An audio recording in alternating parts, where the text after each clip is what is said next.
Se in quel momento la pattuglia della polizia locale non fosse passata in zona per un controllo di routine, ora probabilmente racconteremo una storia diversa. Proprio gli agenti si sono accorti del fumo fuoriuscire da uno dei caravan di proprietà della famiglia Pevarello di Castelfranco Veneto, titolari della pista di pattinaggio sul ghiaccio di Albignasego. A passare in quel momento, in via San Giorgio a Carpanedo, anche il vice sindaco del paese, Gregory Bottin, che assieme agli agenti ha evitato la tragedia. Sono passato nelle vicinanze e ho visto che usciva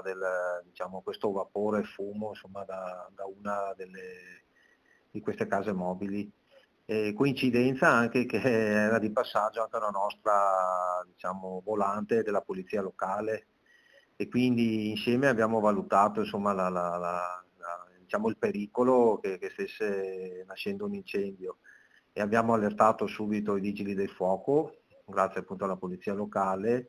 e scesi dall'auto siamo andati a vedere se c'erano delle persone all'interno di qualche caravan, ecco,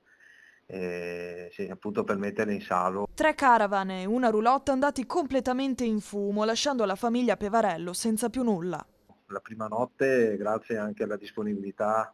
della parrocchia di San Tommaso, li abbiamo fatti dormire in un posto caldo e grazie con la nostra protezione civile, coordinata dal consigliere delegato Maran, e gli abbiamo fatti trovare insomma, delle brande con delle coperte, sacchi a pelo, ecco, quindi hanno alloggiato la prima notte lì e poi anche perché insomma, dovevano alloggiare 10-12 persone, tutti familiari, insomma anche con bimbi, e nel nostro hotel qui presente ad Albignasego, Hotel Colonna, che anche loro si sono resi disponibili. Non è mancata poi anche le persone del vicinato che hanno soccorso anche con, al di là che con alimenti caldi, anche con vestiario, perché poverini hanno perso tutto. Fondamentale l'intervento degli agenti. Proporrò insomma, in giunta al Consiglio Comunale anche di dare un encomio ai nostri due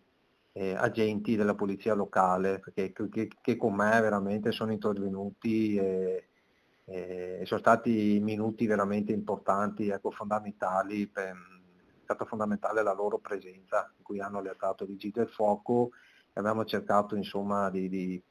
intervenire.